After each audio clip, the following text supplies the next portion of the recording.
Takže znova. Čau, já jsem Tom a zdravím vás u dnešního videa tady na mém sekundárním kanále Bradman Plus. A dneska bych se chtěl s vámi podívat tady na tu relativně horkou novinku. Včera mi došla, je to DJI Osmo Pocket 4. Už jsem nad trojkou uvažoval tak půl roku zpátky, ale furt se to dalo ještě relativně zvládnout. Teď, když vyšla 4, říkal jsem si počkám na tu 4. Samozřejmě bude varianta ještě pročková. Uvidím, jestli jsem se neunáhlil, ale to uvidím až časem. Každopádně, proč jsem ji kupoval? Já jsem na ten kanál dávám občas nějaký videa právě třeba o tom, jak, proč natáčet, nebo víceméně spíš čím, co používám za techniku, ale berte to tak, jakože týká se to mě. Chtěl jsem postupem času nějakým způsobem minimalizovat tu techniku, abych nemusel nosit velký bágl na takovýto běžnější natáčení. Samozřejmě na nějaký akce, tak tam už vezmu velkou techniku, ale chtěl jsem prostě nahradit gimbal a chtěl jsem nahradit velkou kameru, kterou používám prostě s objektivama na natáčení. V současné době používám k natáčení, používal jsem 15 Pročko iPhonea, teďka používám 17 Pročko a myslím si, že to je tak jako už relativně rozumný zařízení na natáčení toho typu, co dělám já. Ale prostě chtěl jsem nějaký akčnější záběry a tam ten gimbal by se hodil, prostě s tou kamerou je to těžkopádný, musíte nabíjet několik zařízení, musíte sebou tahat bágl, když si to prostě chcete vzít sebou. Takže na nějaký akčnější záběry nebo nějaký, kde prostě potřebuju tu věc malou umístit, ten objektiv prostě někam do nějakého šuplíku nebo prostě do grilu nebo někam, tak používám tady tu kameru, která je teďka tady nade mnou, doufám, že ten obraz bude dobrý. Nejsem si úplně jistý, ale každopádně je to Insta360 Go 3, je to malá akční kamera, magnetická, používám ji už docela dlouho a na nějaké takové ty záběry, kde ten obraz nemusí být úplně jako tip-top, tak se dá taky použít. No ale, takže to je důvod, proč jsem chtěl tohle. Dneska na to mrkneme, rozbalíme, já to budu nějaký čas používat.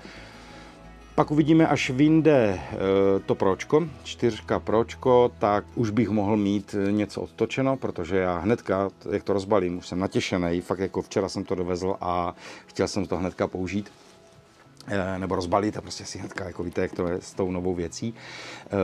Každopádně jsem si říkal, že vám to natočím, ať se na to podíváme společně. Já vám řeknu dojmy člověka, který Osmo Pocket nikdy nepoužíval. Jo, jak říkám, používal jsem standardní kamery, iPhony, prostě nějaké menší akční kamery, ale drona mám od DJI, takže, ale prostě tady tohle DJI Osmo Pocket, žádnou řadu jsem nikdy neměl. Takže možná čekejte spíš jenom takový, jako co mě zaujalo a co by mohlo být dobrý. No a jak vyjde to Pročko, tak si to nějak víceméně tohle zhodnotíme, tak jdem to rozdělat. Takže snad se mi to podaří. No, nepodařilo, takže nevzal jsem si žádný nožík. Tak. A co mě teda překvapilo, tak není to úplně samozřejmě nejlevnější zařízení, ale třeba v porovnání s tím telefonem, s tím iPhonem, kde samozřejmě uděláte těch věcí víc, tak je tohle relativně jako za dobrý peníze. Myslím si, že to je o dost levnější, než byla Pocket 3, tam myslím stála kolem 20 000, 19, něco takového, tohle se dá pořídit někde kolem 15 000, 16 000, něco takového. Samozřejmě mám to v tom Creator Combo bundlu. Myslel jsem si, že je lepší. Uvidíme.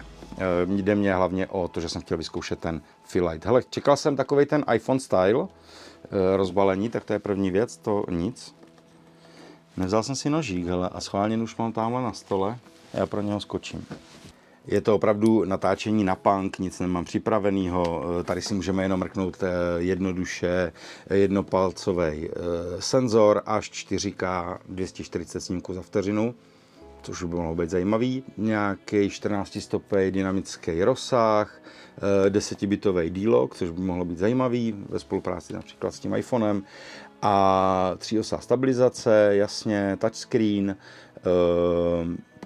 bezztrátový dvojnásobný zoom, uvidíme. Interní paměť, tady už to je snad první DJI Osmo Pocket, který má interní paměť, to znamená kartu tam můžete a nemusíte, já tady mám jednu pro drona, tak možná to na tom vyzkouším.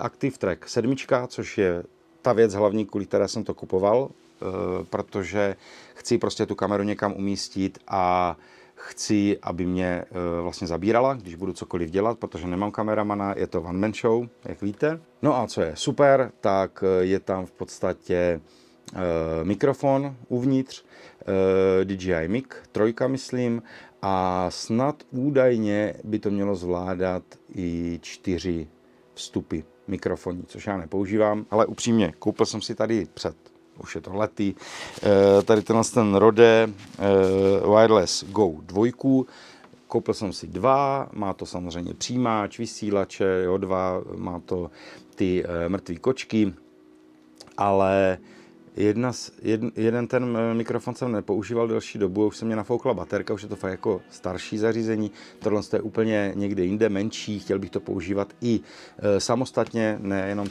s tím 8 Pocketem a uvidíme. Jo, říkám, jako zkušenosti s tím nemám a od toho DJI, takže promiňte mi, pokud budu někde říkat něco úplně jako nepravdivé, když tak mě samozřejmě opravte v komentářích. Takže tady necháme krabičku takhle hezky vystavenou, jo, a mrkneme se, co tady máme. Já vám to budu ukazovat tak nějak na obě dvě kamery. Jak říkám, docela jsem se lekl, že to je taková malinkatá krabička. Tak, tady máme nějaký přepravní pouzdírko na zip. Co tady máme? Je tam nějaký ještě boční kapsička na patent nálepky DJI. OK, tady takovýhle, snad to uvidíte. Uvidíme, jaký bude záběr z téhle kamery, jak říkám, na punk jsem ji tam jenom hodil a uvidíme nějaký návody, quick start a tady si můžete DJI Forum, QR kód a DJI Store odkaz. No, tak to nepotřebujeme, to už jsme si to nakoupili. Tak.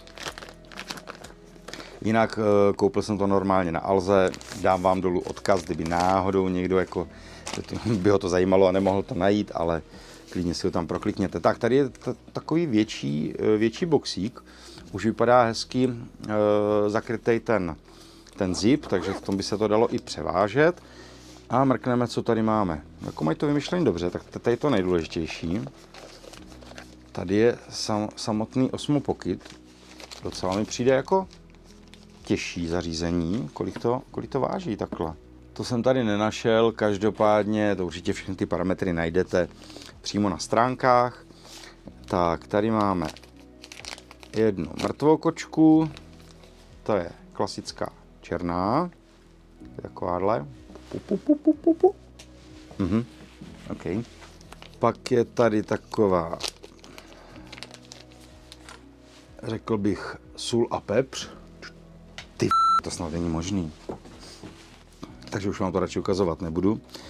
Protože, co tady máme? Tady máme magnet k mikrofonu, jeden magnet a klip, jo. Takže to je super, pak si to můžete použít stejně jako tohle, nebo umístění na klopu, tak to můžete použít magnet, což je super, to já jsem si k tomuhle musel přikupovat.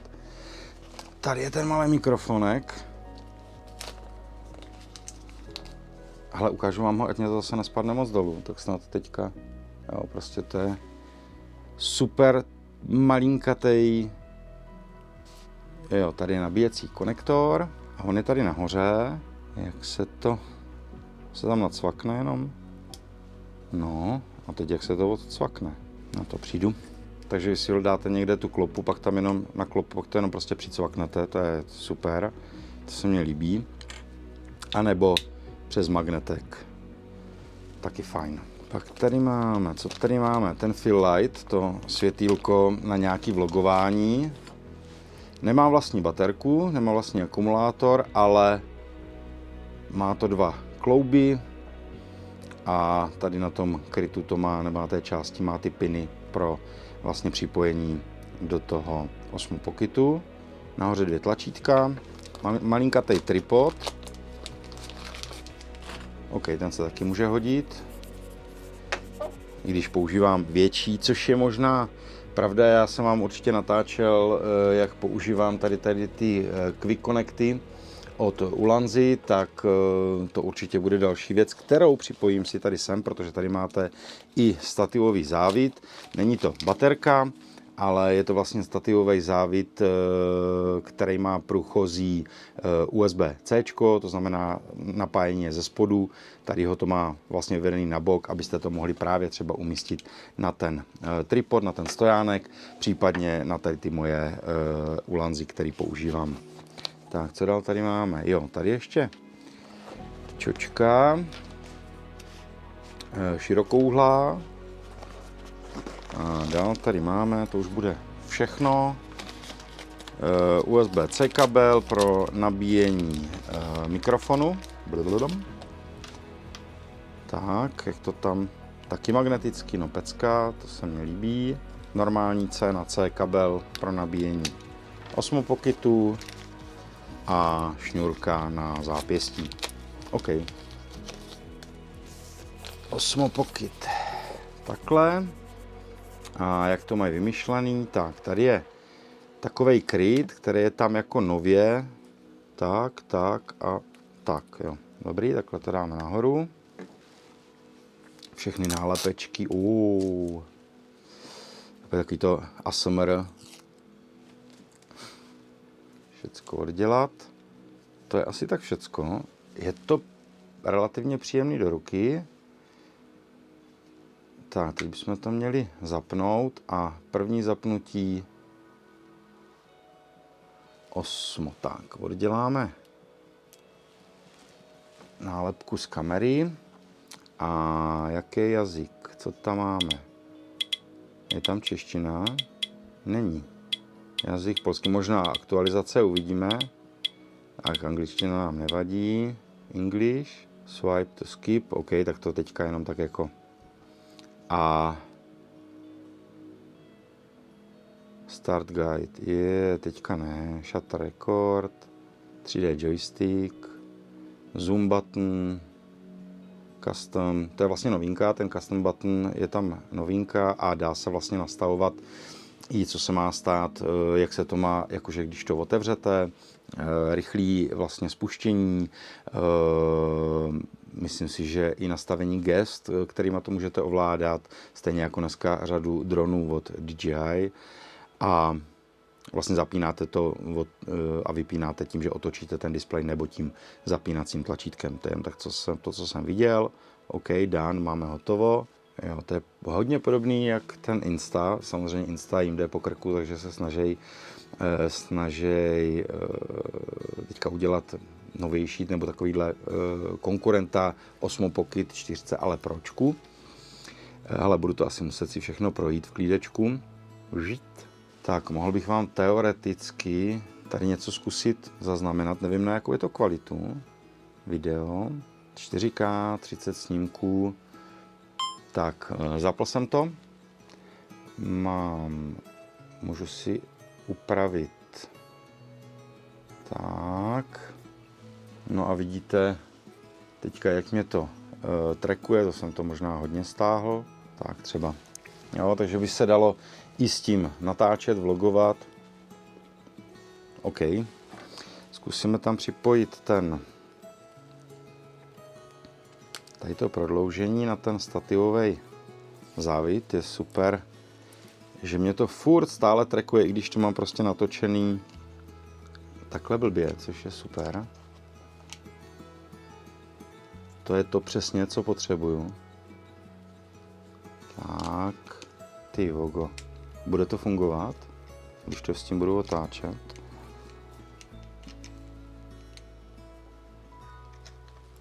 No tak. Už.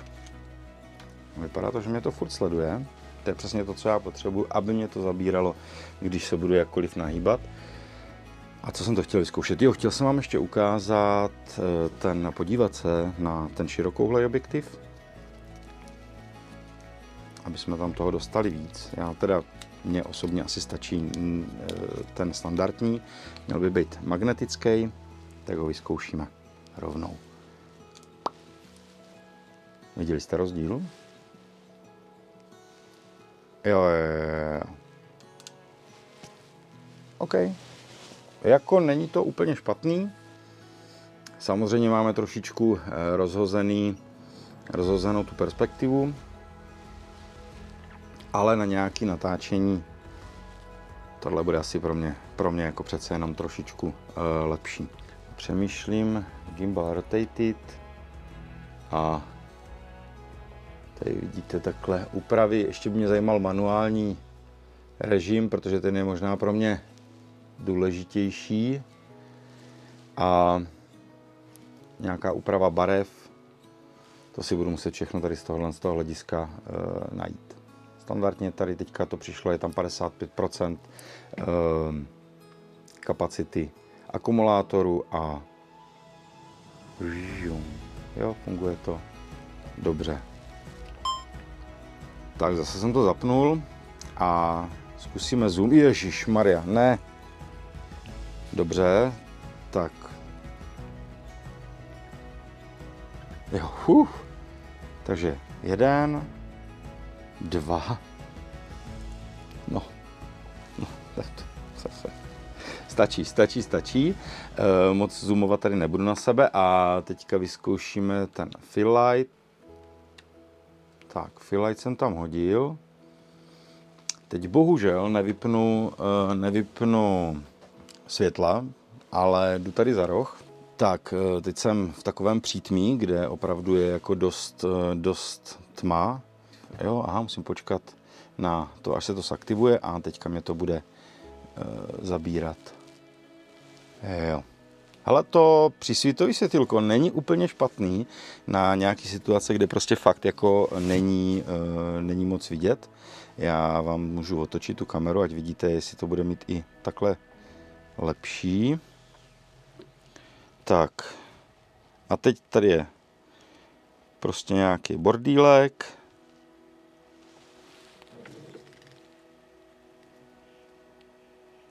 No, tady je šuplík. Jako myslím si, že to úplně na nějaký drobnosti. Tady například takhle. Tady je úplně tma. Tak to je fajn. A teďka, když jenom zkusíme. Jo, to je ještě intenzita. Joj. Podržím. Vypne se. Tak. A takhle to zvládá, takováhle je kvalita vlastně v tom přítmí. Není tady úplně tma, to bych kecal, jo. A se to zaplo samo? Aha, to se zaplo úplně samo. Asi to detekuje prostě, že je tady málo světla a je připojený ten fill light, tak hele, zkusím to otočit na ty stejné záběry, co jsem vám to natáčel předtím. Tak, takhle to vypadá.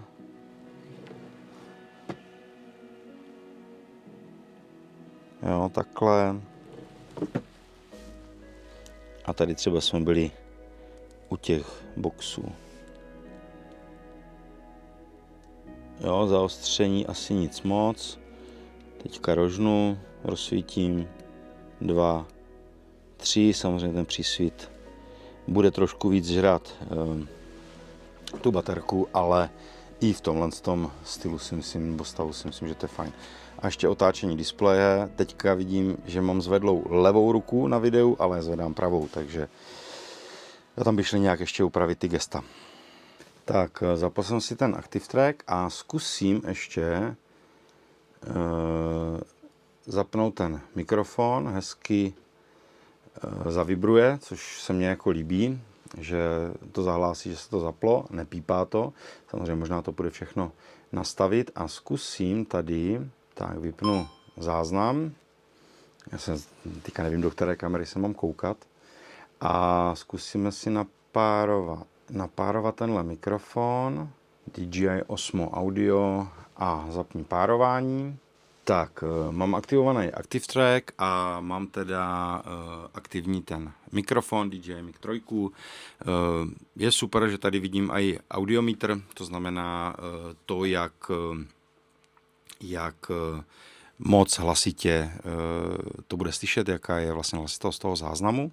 Pokud všechno dopadlo dobře, tak teďka slyšíte ten záznam z toho DJI Mic 3 v porovnání tady Rode Wireless Go 2 a případně tady teďka jenom obyčejný, žádný studiový mod, prostě čistý zvuk z iPhoneu. Takže můžete to porovnat, jak jsem říkal, jedná se o DJI Osmo Pocket 4, první takový nějaký, ještě jsem to měl blbě zacvaklý, koukám, tak, první nějaký náhled. Doufám, že to takhle bude stačit. Kdyby vás něco zajímalo, napište mi do komentářů, klidně něco dotočím, pokud třeba zvažujete tu koupi. Nebudu říkat žádný dojmy, natěšený jsem dost, takže myslím si, že je jasný, že mě to nadchlo, že se mě to líbí a uvidím, ale jaký budou reální zkušenosti při natáčení. No, já to jdu nabít a za chviličku jdu hnedka natáčet. Tak jo. Díky, že jste sledovali tohle video. Nebylo moc obsahově nějaký plný, nějakých informací, dojmů, protože přece jenom jedná se o rozbalení a nějaký první pohled. Tak doufám, že vám to takhle stačilo. Rád s vámi uvidím u dalšího videa, buď tady na kanále Bradman Tom Plus, anebo na mém primárním kanále Bradman Tom. Tak jo, díky za váš čas, za vaše sledování a jo, hoďte mi tam odběr, myslím si, že jedeme na 1000, tak by to bylo úplně peckový, samozřejmě, když se podívejte na nějaký další videa. Mějte se hezky a nikdy zase čau, jo a hlavně, ať se daří.